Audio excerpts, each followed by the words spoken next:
నమస్కారం. మీ అందరికీ బాను కథలలోకి స్వాగతం. ఓ బ్రహ్మాండంగా నిద్రపోయాను అన్నది మాలతి వ్యంగ్యంగా. నిద్రపోలేదా? ఎందుకు? అని ప్రశ్నించింది మాధవి. నువ్వు వెళ్ళిన 10 నిమిషాలకి చాప పరిచి పడుకుందామని అనుకునేటంతలోనే అమ్మ నిద్రలోనే వాంతి చేసుకుంది. చీరమీద, దుప్పటిమీద, కిందకూడా కాస్త పడింది. ఎంతో జిగటజిగటగా, పచ్చపచ్చగా ఉంది. అమ్మకు మళ్లీ స్నానం చేయించి, శుభ్రమైన బట్టలు వేసి, దుప్పటి శుభ్రంగా ఉతికాను. అప్పటికే సమయం 12:30 అయింది. సరే అన్నం వండి అమ్మని లేపుదామని వెళ్లేసరికి అమ్మ మంచి నిద్రలో ఉంది. కాసేపు ఆగుదామనుకుని మళ్లీ పడుకుందామని అనుకున్న సమయంలోనే బావ వచ్చాడు. తనకి భోజనం పెట్టి, అమ్మ లేపి, అన్నం పెట్టి మందులు వేశాను. బావ షెడ్లో పని ఉందని తొందరగా వెళ్ళిపోయాడు. సరే పడుకుందామని చాపమీద వాలానో లేదో మళ్లీ వాంతి చేసుకుంది. ఇంకా ఇవన్నీ శుభ్రం చేసేసరికి ఈ టైమయింది. మంచినీళ్ళు పడుతున్నాను. నువ్వు వచ్చావు అంతే. మాలతి బాధ, చిరాకు కలిపిన గొంతుతో చెబుతూ బుజ్జి కాళ్ళు కడుగుతూ చెప్పింది. అప్పటికే మాధవి కాళ్ళు చేతులు కడుక్కొని గబగబా లోపలికి వెళ్లి చూసి వచ్చింది. అమ్మ మంచంమీద పడుకొని ఉంది. మొహం చాలా అంటే చాలా వడలిపోయి ఉంది. బావకి ఫోన్ చేసి చెప్పావా? అడిగింది మాధవి కంగారుగా. మొదటిసారి వాంతి చేసుకున్నప్పుడే ఫోన్ చేశాను. బావ ఎత్తలేదు. బావ ఫోన్ ఎత్తలేదు అని కంగారు పడుతుంటే అమ్మ ఫోన్ చేయొద్దు అని గట్టిగా చెప్పింది. వచ్చాక కూడా చెప్పొద్దని చెప్పంది. ఇంకేం చేయను. ఆగపోయాను.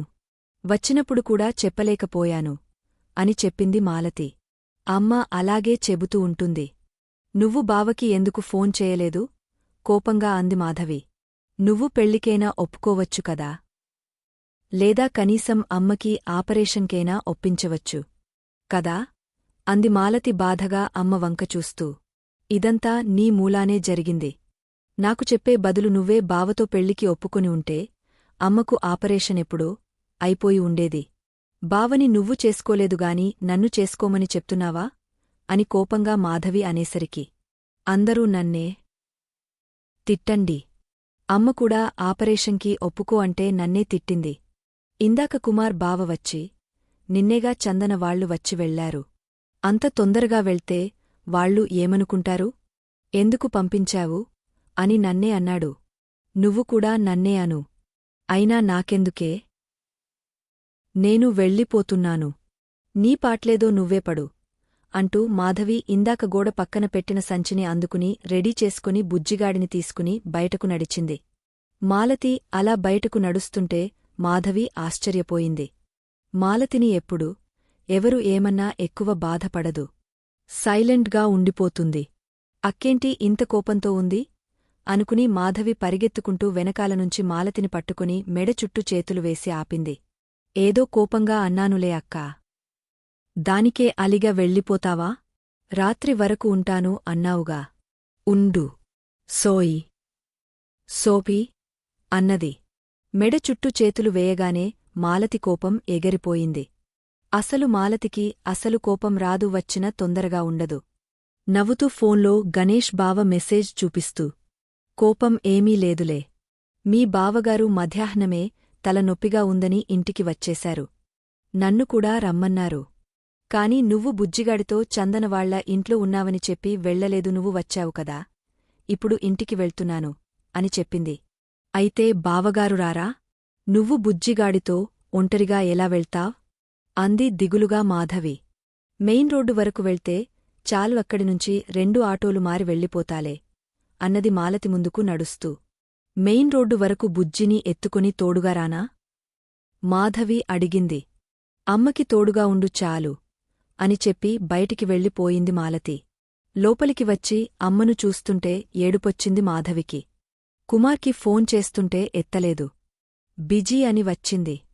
అమ్మ ఫైల్ వెతికి పైన రాసిన నర్స్ నెంబర్కి ఫోన్ చేసి విషయం చెప్పింది.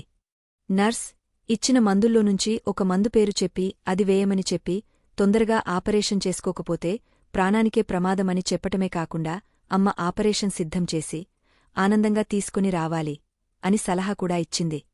మందులు వేయడానికి అమ్మను మళ్లీ నిద్రలేపింది. చాలాసేపు నిద్రలేపిన కూడా భారతి లేవలేకపోయేసరికి చాలా భయపడింది మాధవి.